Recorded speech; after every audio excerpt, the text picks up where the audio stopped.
Just joining us, it's time for a Kickstarter discussion, a look at those particular issues within the civic space that need to be talked about, including reclaiming that space by civil society organizations. We shall also be analyzing some of the non-government organizations bills and the legal framework under which many are operating. I have with me two very interesting persons I'll be introducing very shortly, but let me first begin with a preamble. Legislators scrapped the Non-Governmental Organizations Board, returning its mandate of overseeing operations of NGOs back to the Ministry of Internal Affairs. This was in consideration of the debate on the NGO Amendment Bill 2024 that was passed during the plenary that sat on Tuesday, 23rd of April 2024. For many in government, NGOs are perceived as a threat, but according to a guidance note that was prepared by the Financial Intelligence Authority, FIA, in June 2020,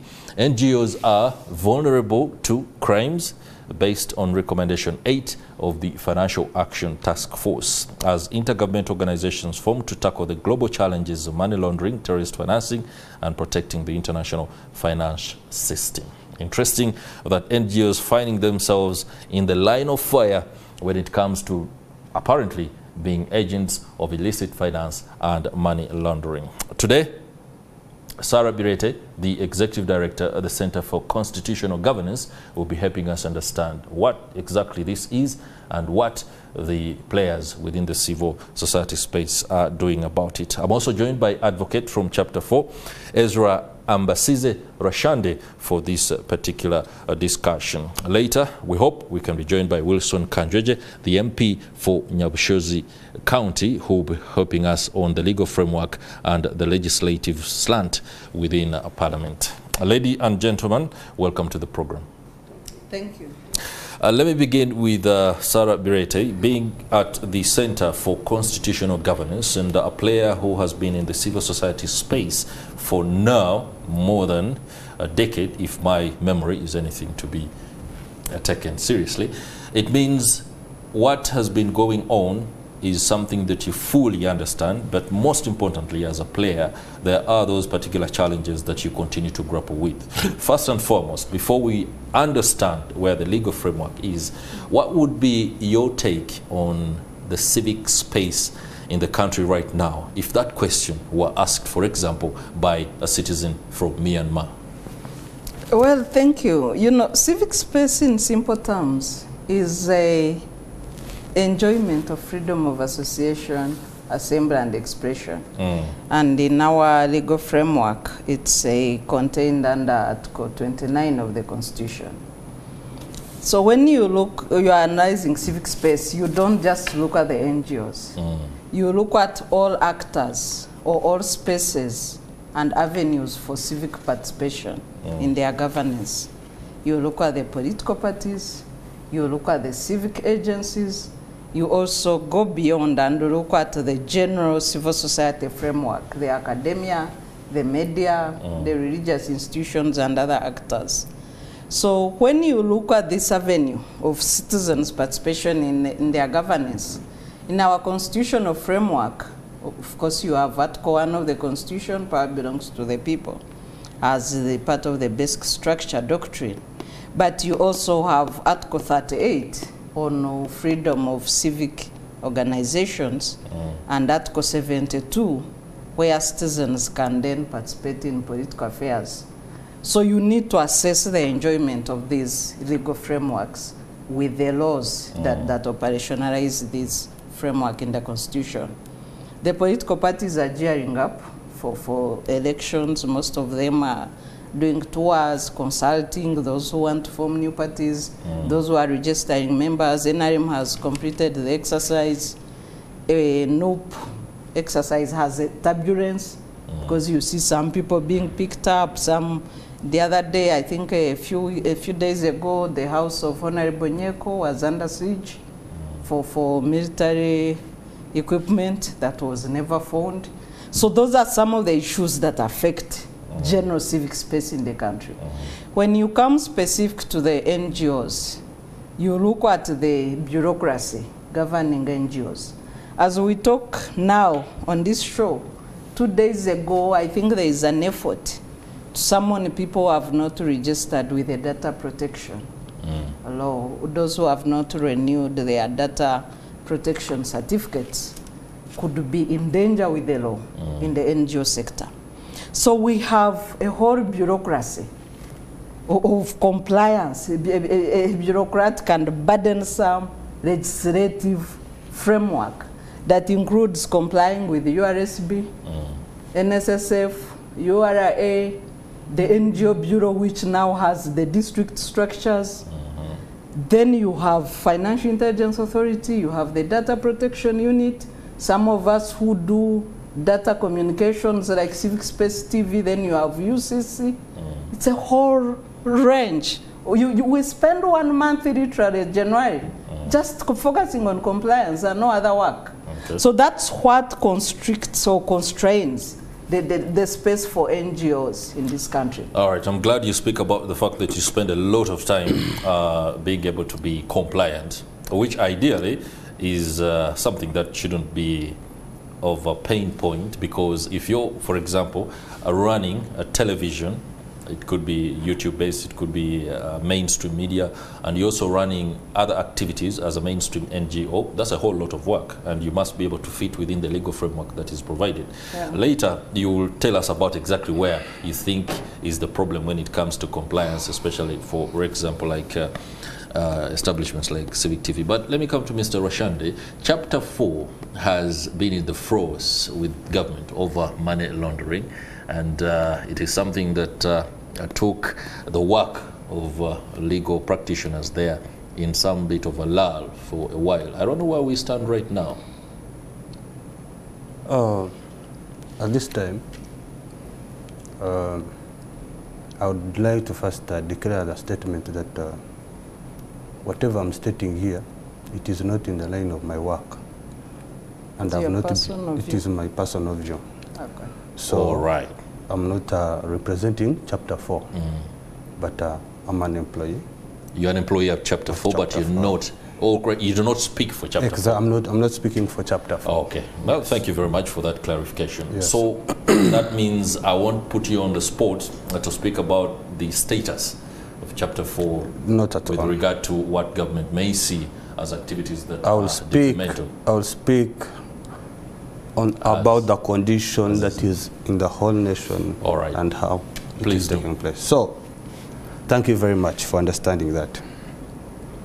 The viewers also understand that. Yeah, exactly. Yeah. Exactly. Yeah. Yeah. First and foremost. Yeah.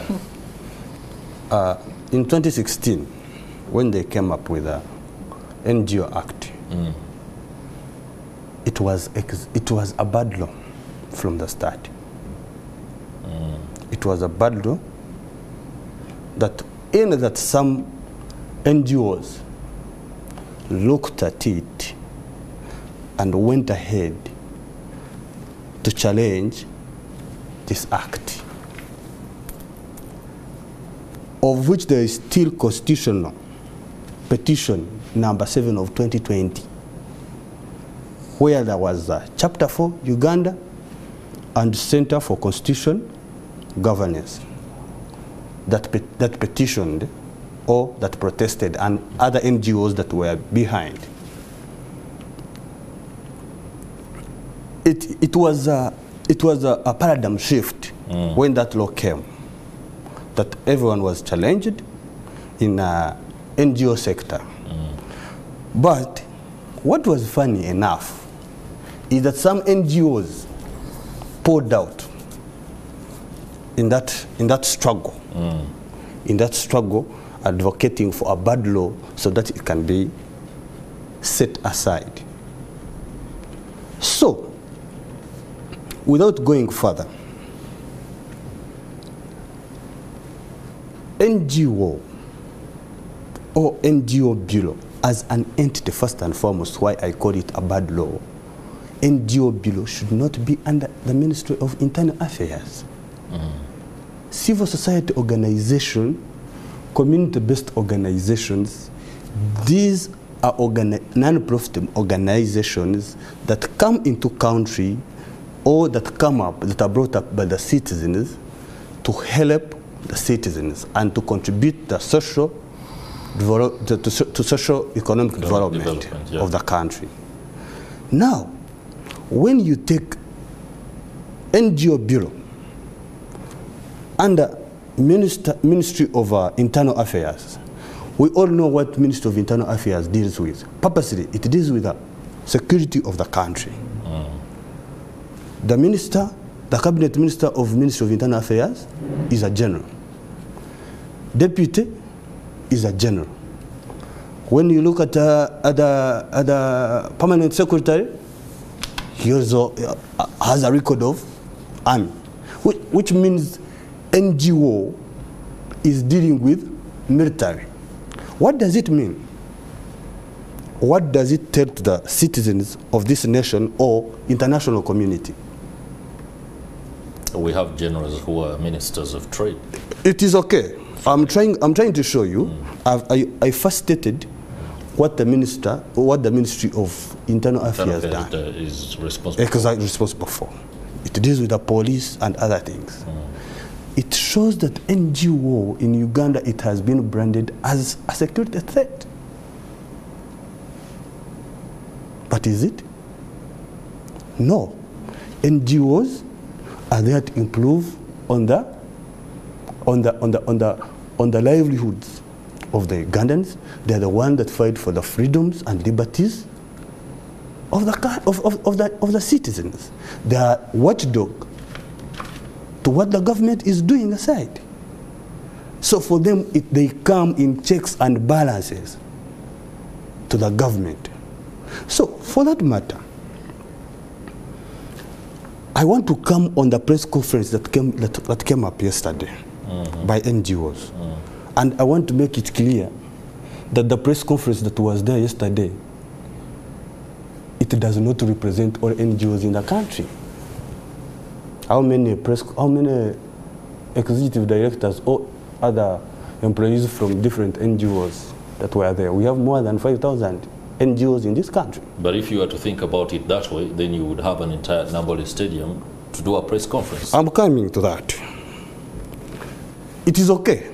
If it was mobilization for the press conference of NGOs, at least we would have seen the faces of many NGOs or executive directors and head of programs in that protest that happened. I can call it protest or press conference, the way they called it. But also another question that comes in. On 23rd of April, this bill was passed. It was brought in news. We all follow what Parliament does. Why is it that those people on that day, or next day, or other days, didn't come to say, no, this is wrong? I'm still coming. Please, let me conclude. Let me conclude. Conclude on that. Let me conclude. I need perspective on it. This shows you that these people were not against this. But there is now someone who has whistled to them and said, hey, I'm going. I've been helping you on this side. And that's why you see some NGOs, some of the NGOs that you expect to be there, didn't participate. Because always there are NGOs who have immunity when it comes to NGO Bureau. Work and Bureau. Yeah. And then there are NGOs who are always on spot, compliance, what? So for that matter, I have no problem with NGO Bureau being shifted back to the Ministry of Internal Affairs. Maybe the government have realized that it was a bad law. Now they are shaping a new law. Maybe to put it under the Ministry of Justice and Constitutional Affairs. But apparently, the bureaucracies that have been happening in the NGO Bureau, where it has defined itself with the security agencies like police, like SFC, like CMI, NBO no longer exists, by the way. All right. It doesn't do. It has gone. That's very interesting there. Yes, yeah. I do hear a lot of aspects and things within, but most importantly, the ugly head of politics. also within the civic space does emerge when I hear Mr. Rwashande speak about the fact that there are some NGOs that are looked at with a softer stance than others, so much so that others are viewed as that should be under the watchful eye of the security. First, make submissions on what you hear him say, but most importantly, whether this particular bill that was passed on the 23rd, 24th, should have been 23rd, right? Yeah, 23rd. Yeah. Where does it point exactly? You know, Chris, every NGO in Uganda has its own set objectives, work plan, budgets, and their own focus area of work. Yeah. I have been in the NGO sector for a decade at a leadership level. I've never seen any single press conference that is attended by the whole sector. Never. Representatives. Never. Even not even representatives. I've never seen it. Not on any issue, not anywhere. I've never seen it. And I don't know where it happens. For the record, in yesterday's press conference, I saw the highest number of NGO leaders, led by our most senior, Honorable Margaret Sekaja, and the others, the National Coalition on Human Rights Defenders, myself, Defenders Protection Unit, Initiative, DPI. I mean, there were so many. ACFIM. We were seated on 3 rows. I'm just coming to demystify the narrative. All right. The convener was the National Coalition on Human Rights Defenders. Yes. That means and we were that's their a cluster of offices. The NGO world. Yes. So, having said that, I think my colleague is coming from a background where, for them, they chose not to interface with the process of rationalization. The process of rationalization, I was working with the lead of NGO Forum. We got 2 invitations from the committee. First invitation was cancelled. We have our brief analysis, we have our legal analysis of the rationalization bill. First invitation where we thought would appear was cancelled. Second invitation, he was told in the night, come tomorrow morning. And he could not mobilize the sector. There was no time. So, to say that people are jumping from nowhere and they let the process go is a matter of ignorance on the part of my colleague. And it's not mandatory for every NGO to have the same position, same consensus. No. Secondly, I want to demystify the issue of saying some NGOs are favored, others are not favored. We know there are civic space challenges, but we have largely compliance challenges. The 54 NGOs that were closed, all of them had not complied. Some were not registered with the Bureau, and we protested that. Those who were registered with the Bureau had failed to comply. There is no single NGO that is registered with the Bureau and had complied and found themselves on that list. So the issue of trying to blackmail some NGOs in the eyes of the public is fundamentally wrong.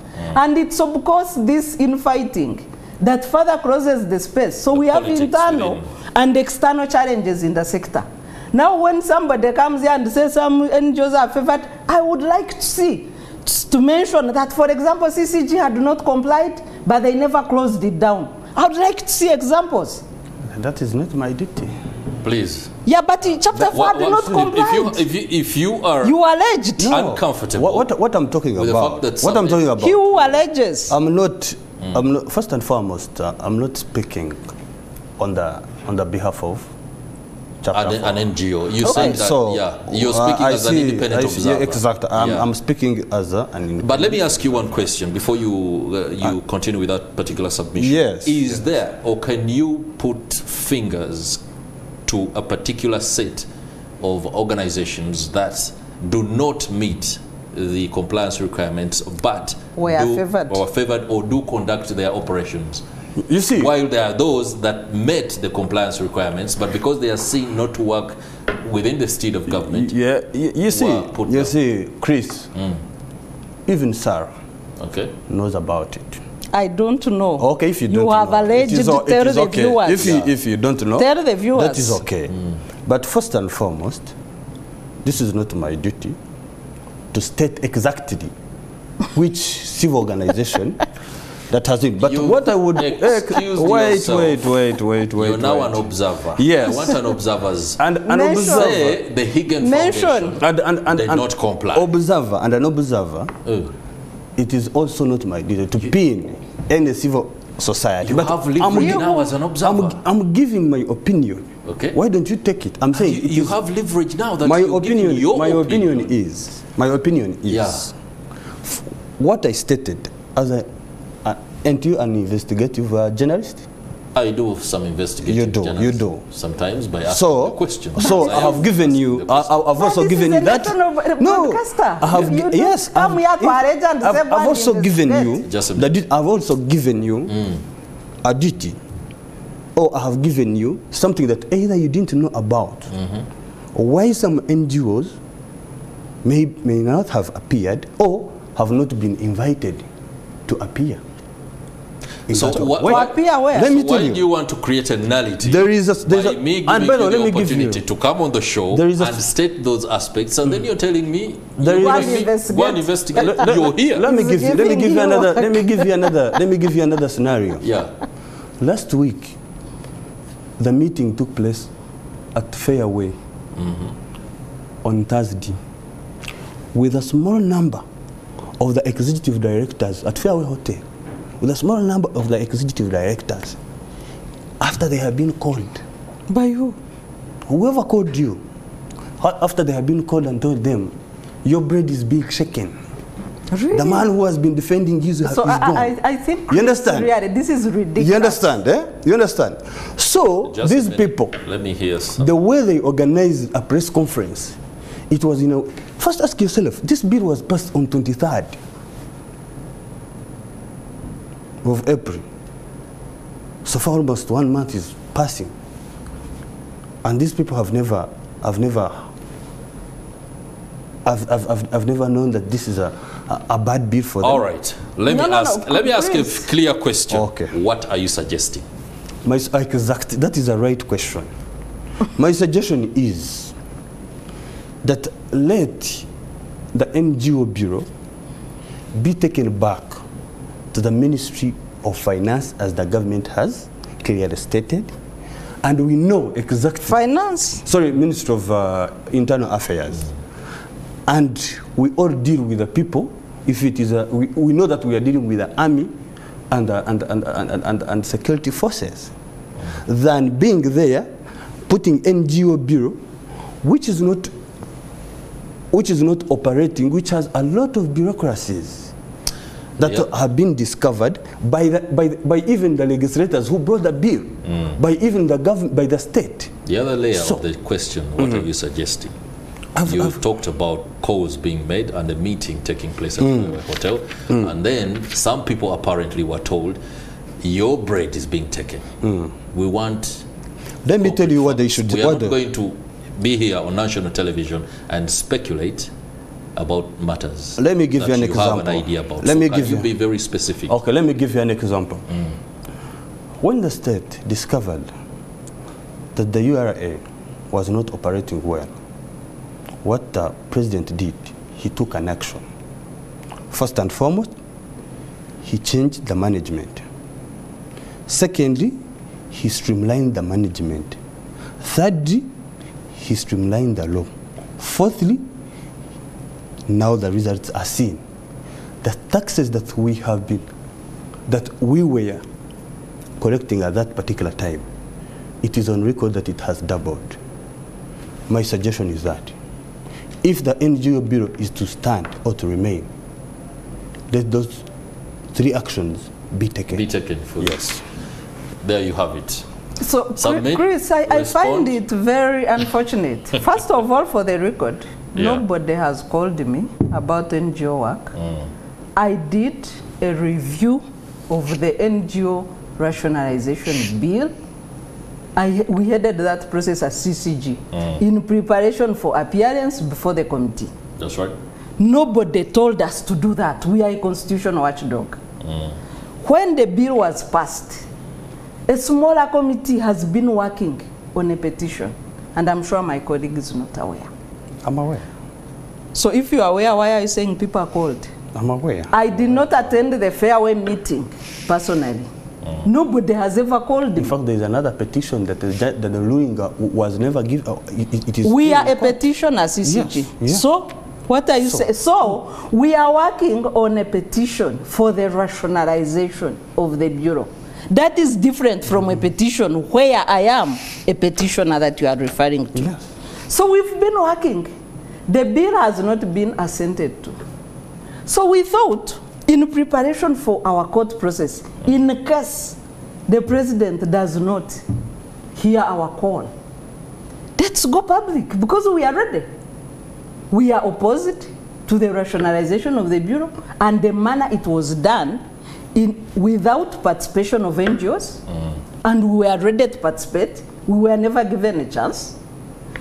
And there are other legal elements that we shall be announcing at that time that fall to the process of amendment of the Bureau.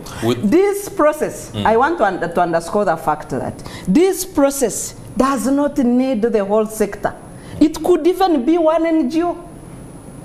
We are two NGOs challenging some clauses of the bill, CCJ Chapter 4. It does not need the whole sector to converge. It can even be one organization. Like I said before, we are all autonomous legal entities. We have our objectives, we have our work plan. I don't need to call Chapter 4 to be a constitutional watchdog. I am a constitutional watchdog. I don't need them. If they join, if we have a meeting of minds, well and good.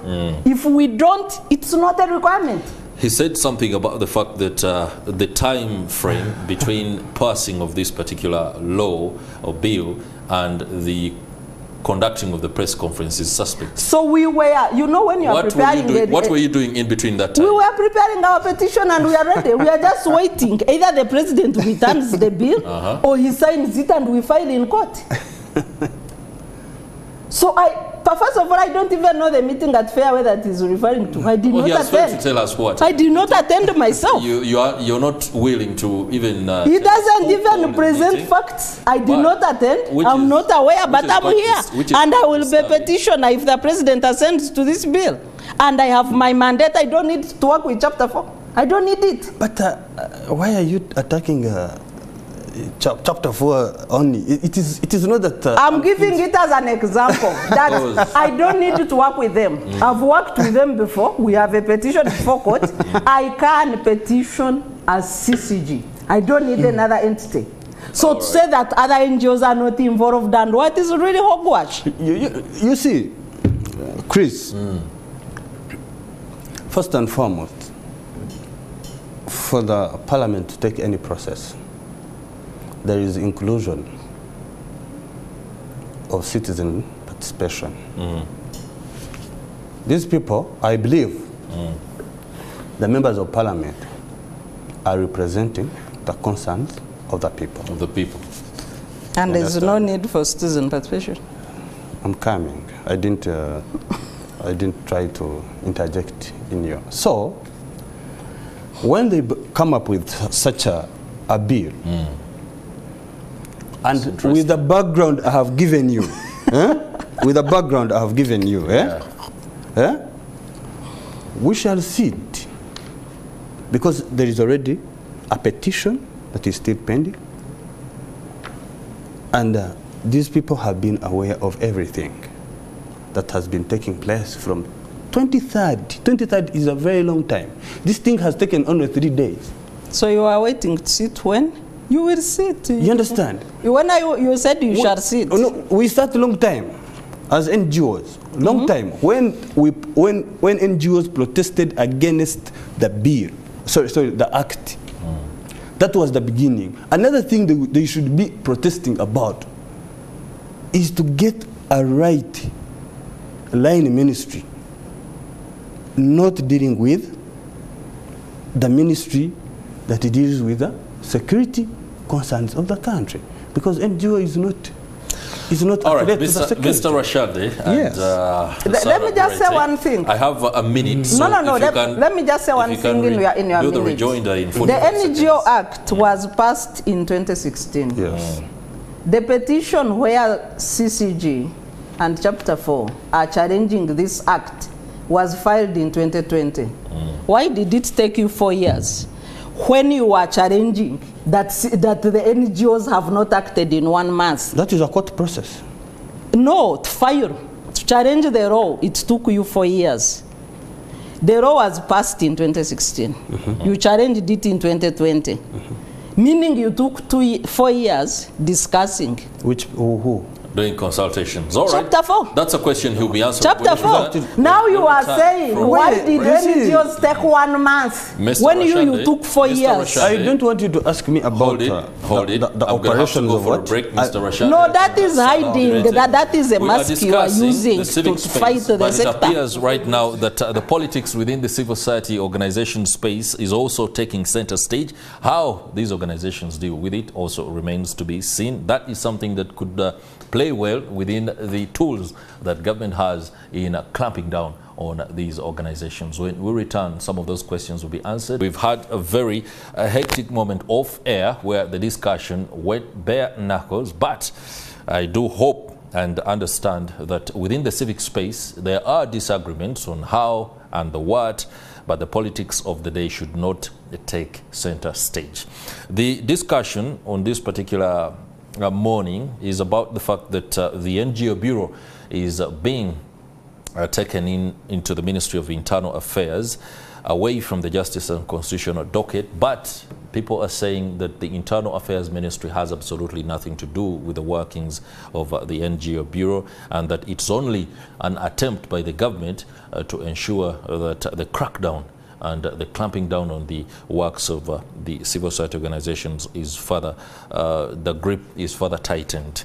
Whether that is something that is as right as stated, we have missed the perspective of the Member of Parliament, Wilson Kanjweje from Nyabushozi County. He was due to join us. But in the studio, I have Sarah Bireete, the Executive Director at the Center for Constitutional Governance. I also have with me Ezra Ambasiize Rwashande, a human rights lawyer and seasoned advocate. But in light, rather, of the discussion, I would like to contextualize it and keep ourselves within the confines of what is the latest development so far. Government has issues with NGOs, and this one I'm sure you must agree with me. There are NGOs whose financial dealings have not been clear to government, and I must also be very specific. Their financial dealings, transactions, how the money is used, where it goes. Because ideally, an NGO or a civil community-based organization would be dealing with incursions into society and helping people deal with the challenges of life. But when there is a diversion, then the government begins to be uncomfortable. And maybe this is one of the factors that are informing the need for the NGO Bureau to go under the Ministry of Internal Affairs, where monitoring is easier for the state on those particular actors who have been either identified to be dealing or involved in undertakings that are suspect. What would you talk about financial transparency within the civic space? Well, maybe just as a bit of context. NGOs, the not-for-profit sector has NGOs as per the NGO Act 2016, but also companies limited by guarantee organizations that to do similar work like NGOs. So when you go under the registration of the NGO Bureau, there are about 6,000 registered NGOs with the NGO Bureau. But under URSB data, you have about 30,000 organizations registered as companies limited by guarantee. Doing NGO work. So, but we also have the CBOs that are registered at the districts and the lower levels. So when it comes to the illicit control of illicit financial flows, the not-for-profit sector is susceptible to money laundering activities. There is a need for regulation to trace the funding that comes to the not-for-profit sector. That's why in the recommendations, as Uganda was being taken off the grey list by the Financial Action Task Force just this year, in February, that's why one of the recommendations was to strengthen regulation of the not-for-profit sector. And among the things that caused Uganda to go off the grey list was because of the NGO Bureau as an entity that oversees the not-for-profit sector and is able to track finances that come to this sector. So among the things we are saying, the NGO Bureau might not be the most desirable a framework the way it's placed today for the sector. As you saw in our prepared analysis, as we prepared to appear before the Committee on Internal Affairs, we were saying that there is a need to place NGOs and an entity that can facilitate the growth of the sector. In our NDP 3, NGOs are characterized as a priority sector, number 3 in terms of development. NGOs work on good governance and social development in the country. So if you are to place the entities where the 2 areas fall, good governance falls under the Ministry of Justice and Constitutional Affairs, but also social development falls under Ministry of Gender, Labour and Social Development. So one of these line ministries are best placed to preside over work of regulating the sector. When you take the sector under internal affairs, you place it under a different mandate altogether, and one of our asks to the committee would have been that since the act was being amended, it's time to place the NGOs in the right place where they belong, because they do not belong with the police, prisons, and other entities that the internal affairs handles. But that's now a debate for another day. So the call by a section of the NGOs who think there is a need to have participation of NGOs in this rationalization process, which didn't take place.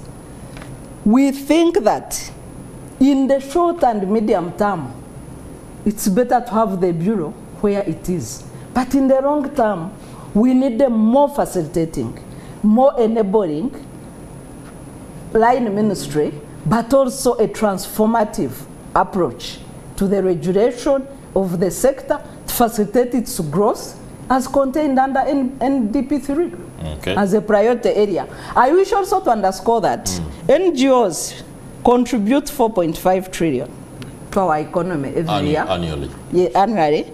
But we are also the second largest formal employer after government. Public service and security agencies are number 1. Number 2 largest former employer is NGOs. So we think we deserve attention because of the contribution we make to the country. All right. Mr. Rwashande, earlier I heard you talk about, you did a juxtaposition with Uganda Revenue Authority, the need for streamlining, the need for ensuring new governance or new change and new change. Yes. You all agree on the fact that some of those aspects must be worked on. Perhaps the disagreement could be on who and the how. But when I read what she has been, of course, submitting on some of the oppositions on the rationalization, it is not a bad thing to rationalize. Yeah, it's not a bad thing. But you raised concern that NGOs and the civil society actors are not security threats. Government has its reasons when it comes in the fight against terrorism and money laundering, and the financial infrastructure in the country maybe allows for some of the NGOs to play into these loopholes where, like she said, some can be limited by guarantee as companies, but stretch into work that is for NGOs or CBOs. Now, government must be understood to be uneasy with that. You're limited by guarantee. For example, are think tanks limited by guarantee? Yeah. Yeah. Now, a think tank limited by guarantee, and it has top officials or activists who are even more vocal in talking about the ills and how government deals with the human rights aspects more than those that are designated as NGOs, is something that causes discomfort. Wouldn't you understand government when it comes for that particular, or rather comes from that angle in trying to act with or deal with this particular issue? Wouldn't you appreciate government on that? On putting NGOs under Ministry of Internal Affairs. Especially now that we have those that are limited by guarantee and made have work that meanders into other things. First and foremost, you see, the purpose of NGO Bureau, mostly it is to provide license. But NGOs are registered from URSB. Yeah, in fact, the registration road exactly, the whole registration by process. URSB. It is URSB. No need to go to another. Do you know where URSB belongs? It is under Ministry of Justice. You understand? So now, when it reaches a clear point where the NGO should stand, and you bring it under Ministry of Internal Affairs, you see there is a collusion. It doesn't bring it. And you cannot give a clear reason, you as a government, because the government should be the one exactly telling us why. But for us, from our analysis, that's why I say that NGOs are a bit branded as a security threat. What's your view on financial transparency? There are clear laws. There are clear laws. We have seen Money Laundering Act. We have FIA as an authority that deals with that can work on that anytime when it comes to finances, but not particularly dealing with security. Security is, you see NGOs, mostly NGOs, they're organizations that look at promoting and supporting the livelihoods of the citizens in the country, looking at democracy, fighting for democracy, violation of human rights, supporting the vulnerable people, disabled. It is where it is exactly there. So you cannot bring NGO, like she stated, it is a non-profit organization, and you bring it to area where it is like it is a source of income. You understand? Then you're not giving NGOs enough space to operate. And a lot of people, the existence of NGO, a lot of people have been pushed up. We have seen when it comes to political rights, when it comes to very many NGOs have been involved to protect the political activists, to protect all the marginalized group that I can say. All right. So for that matter, the advocacy should start from the line ministry, where NGOs should be placed if we are to petition, but not dealing with the security, because NGOs are not security threat to the country. All right, time is against us. I will allow each of you time to do this wrap, but also give us, let me hear your views on careerism within the civic space, because there are accusations that, for example, we know organizations that have had top leaders for 10, 15 years, and within the NGO world, we are wondering, is there a deficit of leadership? And why did you laugh? Let me begin with Sarah Bireete. I know there's been, even in the NGOs, there's been that talk of transition, of people not leaving. For the record, I'm the second ED for CCG in its life as in 10 years. 10 years? Yes, the first ED of CCG in the first 10 years, who served 9 years and went for another job, was Major Kwiraboni. Okay. So 9 years. Yes, because we have CCG has term limits. You serve for a maximum of 10 years. in a position of top leadership. A top yes. executive director. Yes. So I became ED in 2019. I should have left by 2029. But it's not mandatory for every NGO to have the same framework. Because you need to understand that under the democratic principles in the Constitution, it's stated that NGOs are autonomous and they will decide what they want to do and how they want to do it. How they govern themselves. Yeah, and how they will do it. Okay. So the how they will do it, every NGO, I'm sure, has its own framework on what they do, their transition plans, and how they do leadership issues. That autonomy is given by the Constitution. All right. Wouldn't you think that to be seen to practice some of the transitional mechanisms that you do ask political leaders to adhere to would be a good one?